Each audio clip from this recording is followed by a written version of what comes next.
Hey, I'm Libby, and as a wildlife photographer and filmmaker, I feel really strongly about showcasing our amazing nature, but also about making people aware of biodiversity loss and climate change, and how we can help tackle it.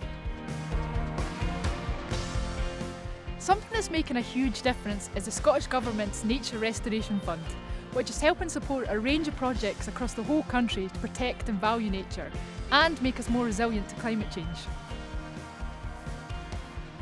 The Nature Restoration Fund, managed by NatureScot, is a competitive fund which encourages applicants for projects that restore wildlife and habitats on land and sea. Since it started, it's supported a huge number of projects. So it goes with the territory that I love sharing stories about Scotland's natural world. So I can't wait to hear other people's stories about the positive impact the Nature Restoration Fund is having across the whole country. In Dingwall, flooding from the River Peffery has affected the whole community. Using natural flood management techniques, the River Peffery Restoration Project is looking to reduce this issue, whilst also turning the area into a haven for wildlife. So the project started when I was asked to look at this piece of land and look at options for improving habitats. And in doing that, it quickly became apparent that we could do something a bit more interesting and a bit more radical, and started to think about re-meandering the river through the floodplain here. Some of the things that were driving this project were things like flooding, and also the river was very straight, so it wasn't very interesting from a biodiversity and wildlife point of view.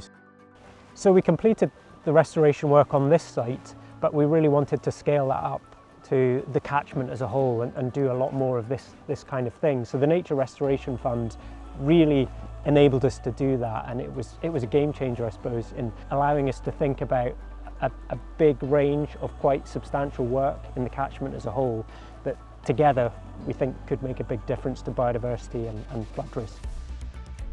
So what we're looking at here is the old straightened River Peffery, which was straightened about 200 years ago.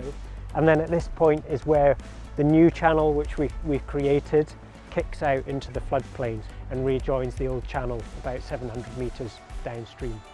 And then we've dug these ponds and backwaters, which are really for enhanced biodiversity and flood storage benefit. And we've also planted some trees down the side of the new channel. By doing works like this, we're storing more carbon. We've got more trees, we've got more wetland habitat, we've got peatland restoration in the headwaters of the catchment. But we're also increasing biodiversity. We've definitely got enhanced fish habitat. We're also seeing more bird life and some interesting species of birds that have already come in. So we are seeing quite a number of benefits. So at the moment, we're really developing the next phase of the project. So that's going to be things like more re-meandering. It's going to be creating riparian woodland habitats, flood storage channels, flood relief channels, all that kind of thing, which are all kind of linked to those objectives that we set.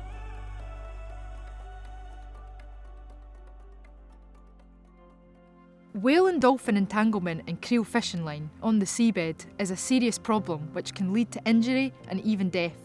The Reducing Entanglements project on Scotland's west coast is trying to find out what changes can be made to help protect marine life from becoming entangled in creel fishing lines.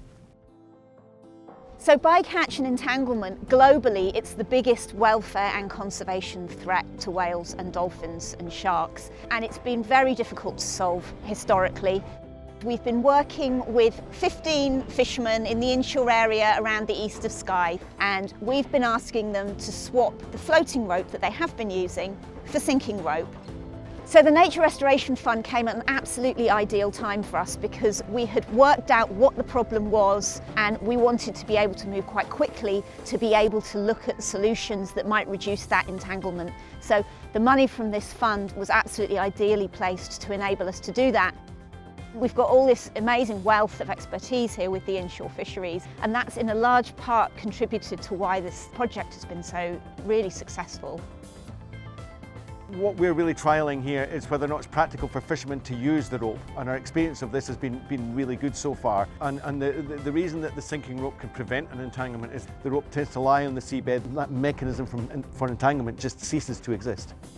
The trial's been really successful. There haven't been any entanglements during the trial. The most important thing is that the fishermen are able to fish with this rope without it really causing them any disruption to their normal fishing practices, and that's a huge win. So the next stage is obviously seeing if we can replicate the kind of success that we've had here around different areas of Scotland with what is a very simple and easy solution that has been enabled by the Nature Restoration Fund project.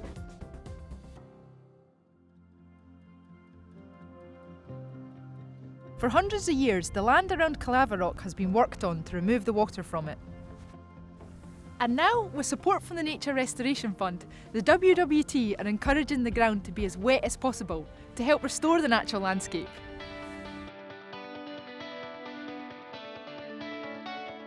We're very lucky we've received support from the Nature Restoration Fund to try and restore habitats and bring nature back into parts of the reserve. We want to increase the biodiversity of the site. We want to hold more wildlife on here.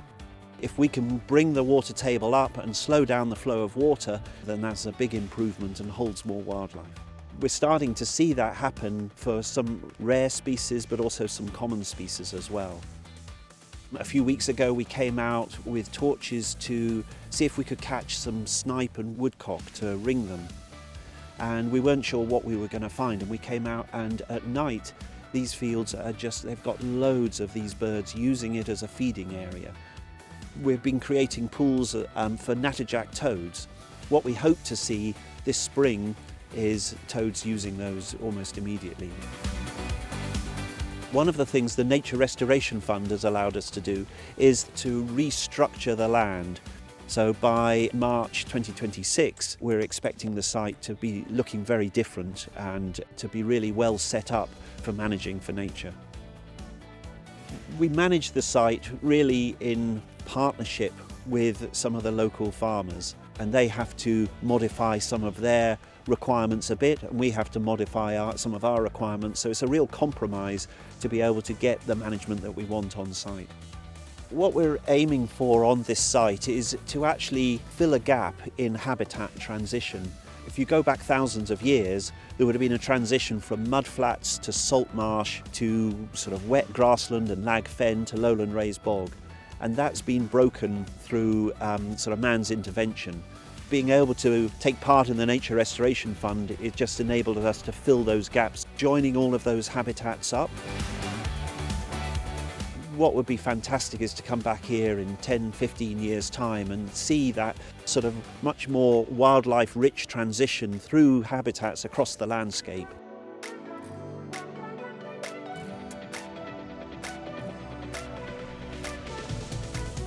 After everything we've seen, it's clear the Nature Restoration Fund is helping communities and environments across Scotland combat climate change and reduce biodiversity loss. These projects are just a snapshot of what's happening across the whole country and show Scotland's clear dedication to our planet. It's great to see what's been happening, and whilst there's still more work to be done to help protect Scotland's wildlife and habitats, thanks to the Nature Restoration Fund, many vital positive changes are already underway.